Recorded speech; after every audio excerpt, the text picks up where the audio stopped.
Voilà, après le marathon de ce dimanche particulier, nous avons connu des petits soucis techniques indépendamment de notre volonté. Nous aurons un face-à-face peut-être réduit, peut-être que nous reviendrons sur ce face-à-face. Néanmoins, il va se tenir entre le frère, disciple de Jésus-Christ, Durel Ebeya, bonjour. Bonjour, monsieur. Et monsieur Saïd Ahmad, président de la communauté musulmane Ahmadiyya, ici au Congo, bonjour. Bonjour, monsieur. Vous allez bien? Oui, alhamdoulilah. La question, elle est simple. Pourquoi l'islam? Pourquoi le christianisme? C'est la suite du débat qu'il y a eu entre Youssouf Ngolo et le frère Céleste. Youssouf Ngolo et le frère Céleste qui reviendront. Et on verra si on fera un débat à 4. Mais pour aujourd'hui, le frère Durel Ebeya avait des choses à dire à propos de l'islam et du christianisme. Vous avez la parole, 2 minutes. Merci. Je remercie d'abord le Seigneur. Je remercie Dieu par le Seigneur Jésus-Christ qui m'a permis que je participe à cette émission. Et je vous dis aussi merci. Et je salue aussi mon co-débatteur.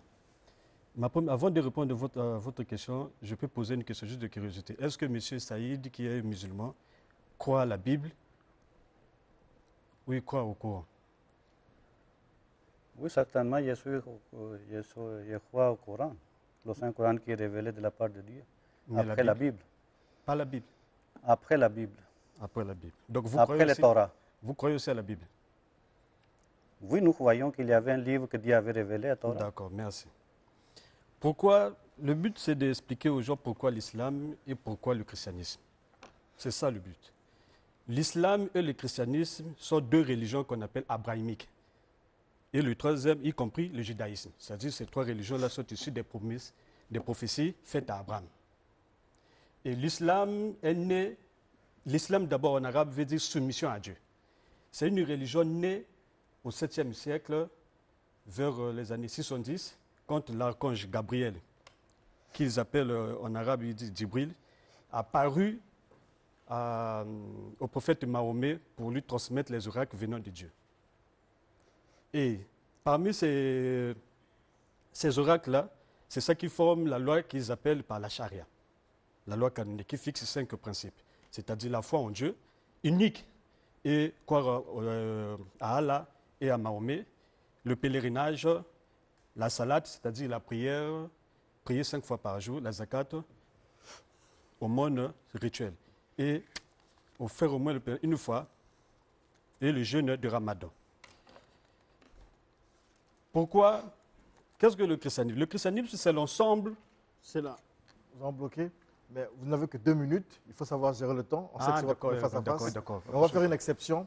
Vous continuez, on vous donne 2 minutes parce que M. Saïd aura dans 4 minutes. Ah, d'accord. Donc, gérez bien votre temps. Donc, j'explique le christianisme. Le christianisme, c'est une religion. Vous n'avez que 2 minutes. Oui, d'accord. Le christianisme, c'est une religion qui enseigne les enseignements, qui est fondée par les enseignements de Jésus-Christ, c'est la personne de Jésus-Christ. Le christianisme, ce n'est pas ce que l'Église catholique nous a enseigné, ni les églises écuménistes, non plus les églises de réveil. Le christianisme, c'est une religion, une base, un fondement par rapport aux enseignements de Jésus-Christ qu'il a confié aux apôtres par rapport à Éphésiens 20, parce que Éphésiens 2, verset 20, nous sommes édifiés par l'enseignement des apôtres et des prophètes. Que personne ne peut poser encore un autre fondement. 1 Corinthiens chapitre 3, le verset 11. Et c'est pour cela même le frère Paul, dans Galates 1, le verset 7, il a dit, si même un ange descendant du ciel qui vous annonçait un évangile qui est contraire à ce que nous vous avons annoncé, qu'il soit anathème. C'est pour cela que nous annonçons le message de Jésus-Christ. Pourquoi? Parce que l'Église espère à celui qui était et qui va revenir pour les sauver, parce que nous étions déjà sauvés avant. Voilà. Allez-y, vous avez encore du temps. Donc, le message est parce que Dieu a fixé un jour pour punir le Coran aussi, a signifié ça aussi. Dieu a fixé un jour pour punir le péché et qu'il a établi Jésus-Christ comme étant juge des hommes et Dieu va juger les hommes par les actions des hommes par Jésus-Christ, comme il est écrit dans Romains 2, le verset 16.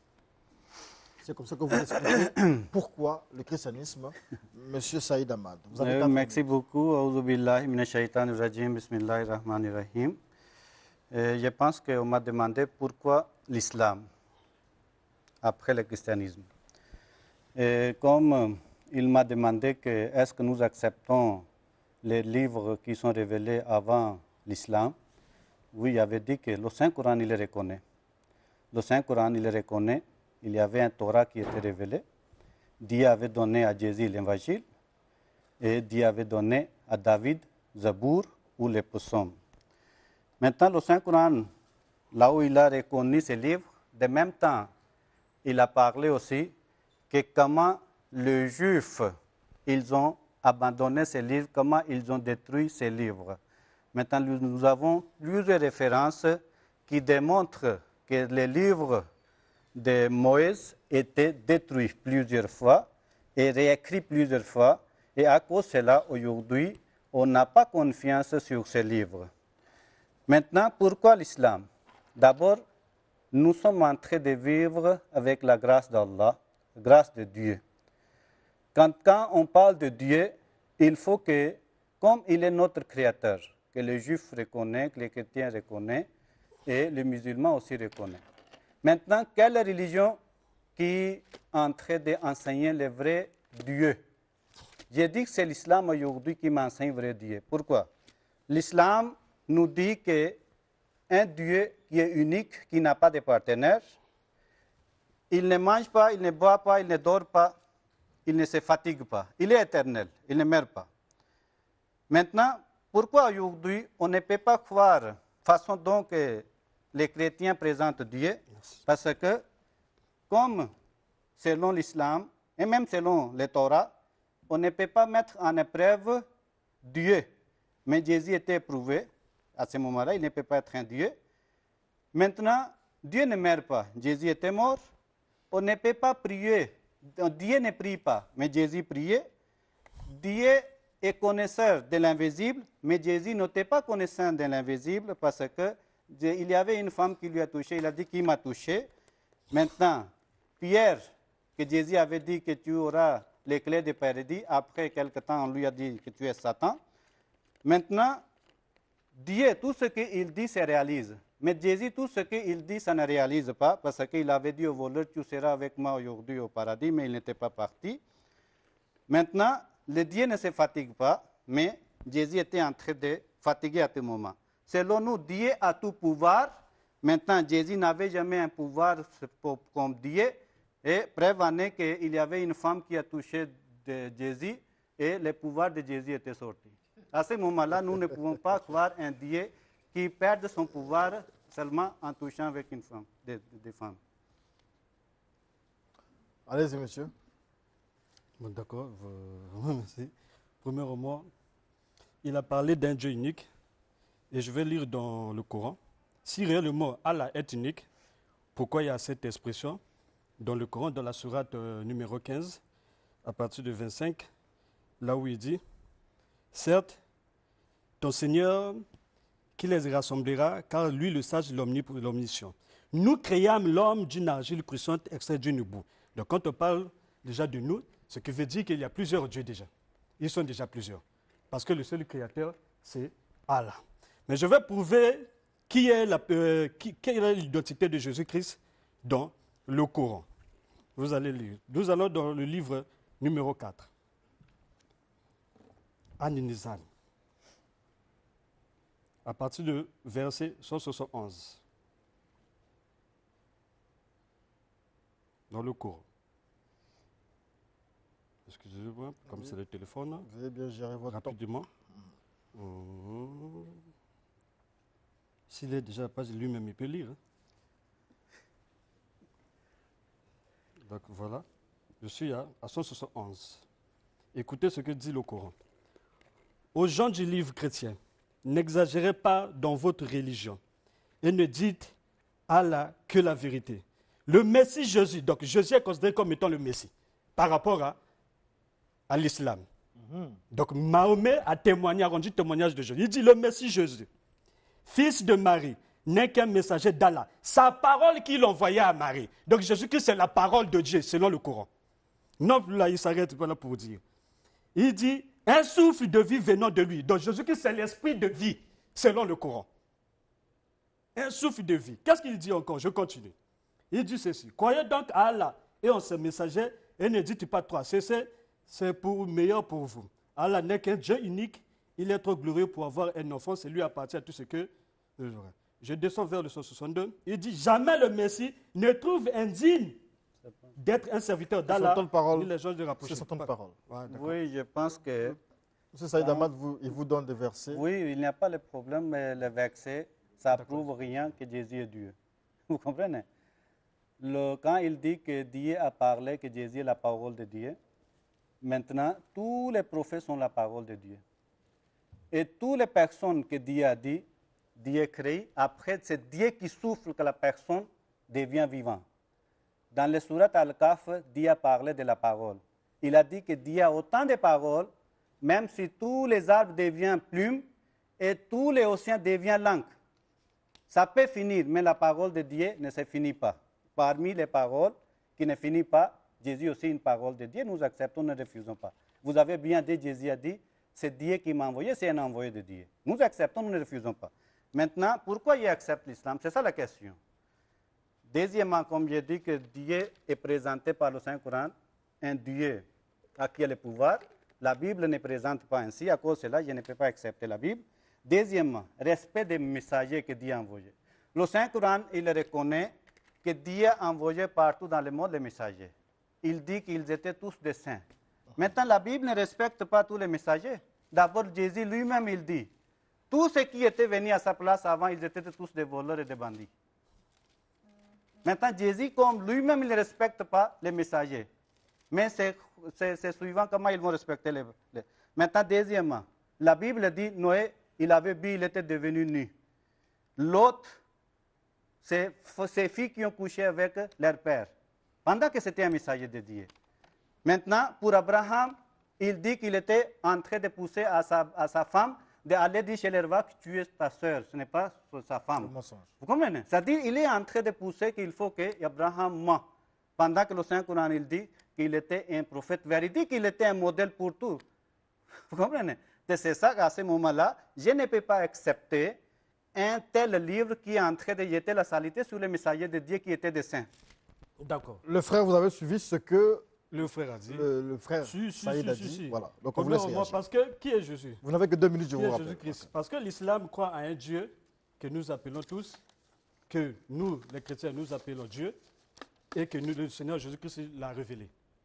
Et l'islam l'appelle Allah. Les Juifs l'appellent éternel, c'est-à-dire Yahweh.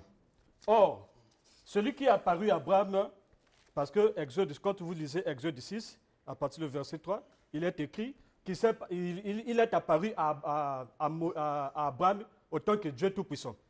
Parce qu'Abraham ne connaît pas le nom de Yahweh. Mais qui est le Dieu Tout-Puissant? Nous arrivons à l'Apocalypse quand, après l'ascension de Jésus-Christ vers son Père, l'Apocalypse verset chapitre 1, à partir du verset 8, là où il dit, « Je suis l'alpha et l'oméga, dit le Seigneur.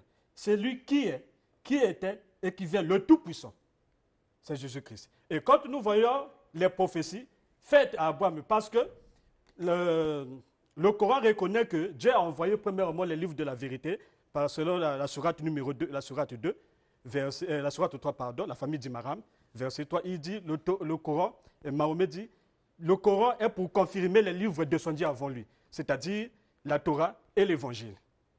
Maintenant, les prophéties faites à Abraham ont été accomplies par Jésus-Christ. Jésus-Christ en tant que le Dieu Tout-Puissant. Maintenant, or, les prophéties, Jésus-Christ est venu accomplir toutes les prophéties que les prophètes ont prophétisées avant. Quand nous lisons Ésaïe chapitre 44 à partir du verset 6, là où il dit « Je suis le premier et le dernier, il n'y a pas un autre Dieu que moi ».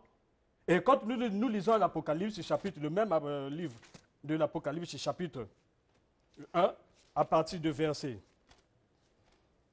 pardon, excusez, rapidement, à partir de verset 8 même, 17, pardon, il dit, Quand je vis, je tombais dans ces pays. Moi, je suis le premier et le dernier, le vivant. J'étais mort et me voici vivant au siècle et siècle. Je tiens les clés de la mort et des séjours de la mort. D'accord. Avant que vous ne preniez la parole, allez-y, répondez, puis je vous poserai deux questions. Maintenant, pourquoi j'accepte l'islam? Parce que pourquoi l'islam? C'est ça la question. Et pourquoi le christianisme? Maintenant, le troisième point qui me pousse d'accepter l'islam, parce que l'homme a des sentiments. Parfois, il a la joie, parfois, il pleure, parfois, il se fâche, parfois, il a l'amour. Il faut que la religion lui permette d'agir par rapport à ses sentiments. C'est ça que l'islam me permet. Celui qui gifle, il faut le gifler. Vous avez le droit. Maintenant, contrairement, Jésus ne permet pas. Jésus dit, celui qui frappe ici, donnez ici. Celui qui demande la chemise, il faut lui donner le pantalon. Celui qui demande aller 1 kilomètre avec lui, non, aller jusqu'à 2 kilomètres. Maintenant, à ce moment-là, je vais suivre comment pendant que Dieu m'a créé avec un sentiment de réagir. À ce moment-là, c'est Jésus lui-même. Il faut qu'il soit un modèle, non? Comme il a enseigné. Est-ce que Jésus réellement, il était en train de suivre ses enseignements? Non.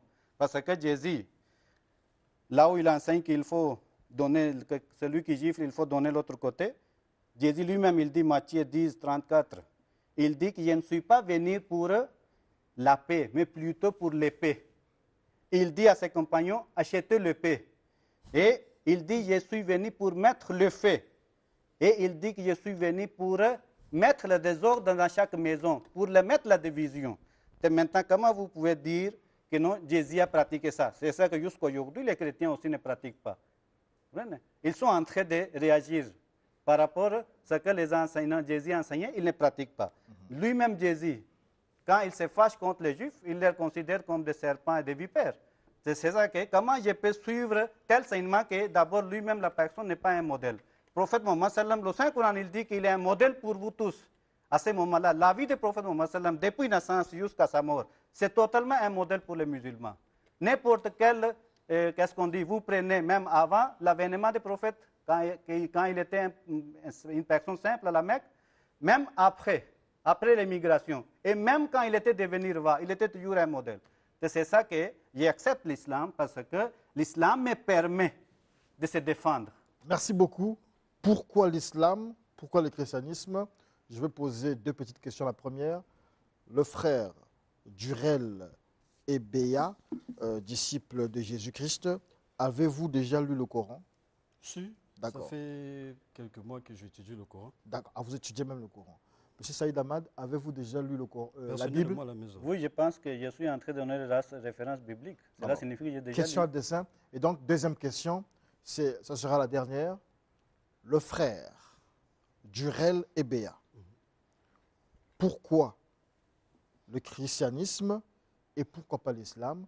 Pouvez-vous nous montrer dans le Coran un passage qui démontre que la meilleure religion, c'est le christianisme, la religion c'est le christianisme, ou un passage qui condamne l'islam lui-même dans le Coran?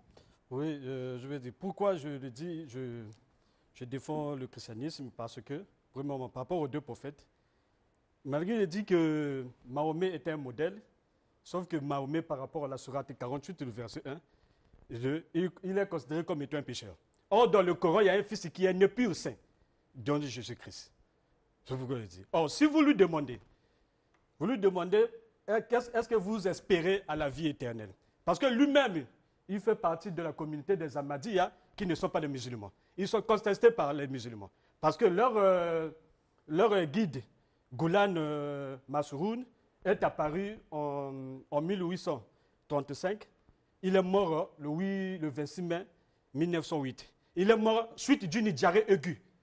Parce qu'il s'est autoproclamé qu'il était le Messie. Or, l'islam, les vrais musulmans, c'est-à-dire les chiites et les sunnites sont contre la communauté ahmadiyya parce qu'ils disent que la communauté ahmadiyya, leur message, viole même les principes eschatologiques. Parce que quand le Messie va revenir, il y aura la paix, c'est là où il va juger tout le monde. C'est pour ça que nous espérons... Ce Messie-là, on en parle dans le Coran? Le Messie, oui, mais j'ai lu là que Jésus-Christ est le Messie. Qui est le Messie? Parce que quand Jésus-Christ est né dans le livre de Marie, c'est-à-dire on appelle sourate Myriam, 19, à partir de verset 19, on dit que c'est Al-Massia. On l'appelle Al-Massia. Al-Massia, c'est le Messie. Pourquoi? Parce qu'il a annoncé que, Dieu a annoncé à Mahomet que l'enfant là va naître et il va mourir, il va revenir vers moi. Donc, aucun homme. Le Messie dont on parle dans le Coran, Dans le Coran, Jésus. c'est bien sûr Jésus-Christ, parce que c'est le seul prophète qui est ressuscité et jusqu'aujourd'hui, il est reparti chez son père, confirmé par le Coran. D'accord. Merci beaucoup. Monsieur Saïd Ahmad, c'est la même question. Vous avez lu la Bible. Pourquoi l'islam et pourquoi pas le christianisme? Pouvez-nous justifier ça dans la Bible? On trouvera dans la Bible. Voyez, Voilà. il y a plusieurs versets dans la Bible, On vous écoute.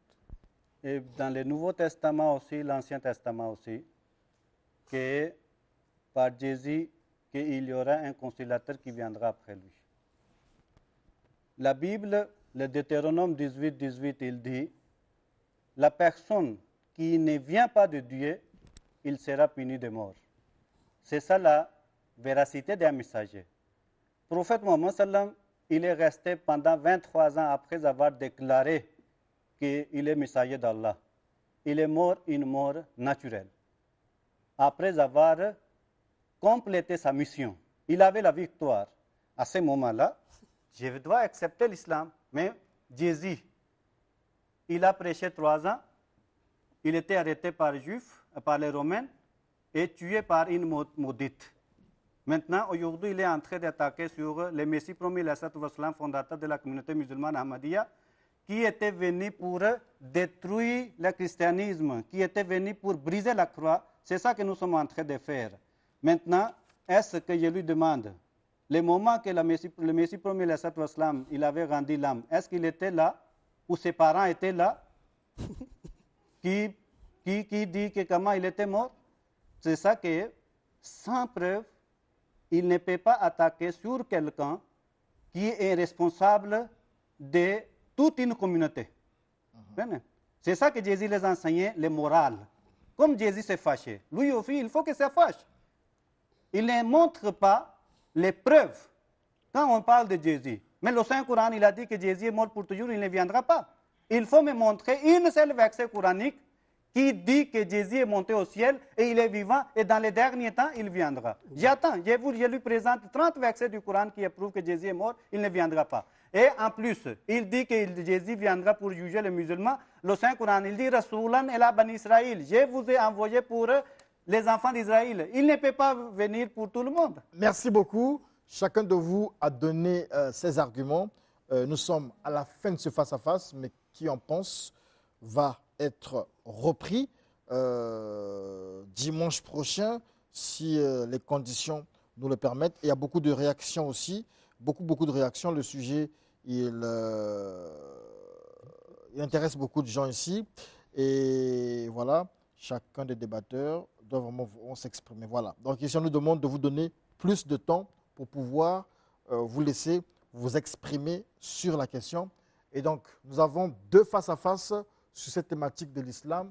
Est-ce qu'il faut consacrer l'émission de dimanche prochain spécialement pour ces 4 intervenants-là, donc Youssouf Ngolo, Saïd Ahmad, Durel Ebeya et Céleste Malonga? À vous de nous le dire sur notre page Facebook, Studio 210. Nous attendons vos réactions. Et donc, nous le verrons dimanche prochain. S'il nous faudra arrêter tous les chronos de l'émission pour laisser les 4 musulmans et chrétiens débattre et nous dire pourquoi l'islam, pourquoi le christianisme. Merci, c'était le face-à-face. Il fallait me laisser au moins 3 secondes.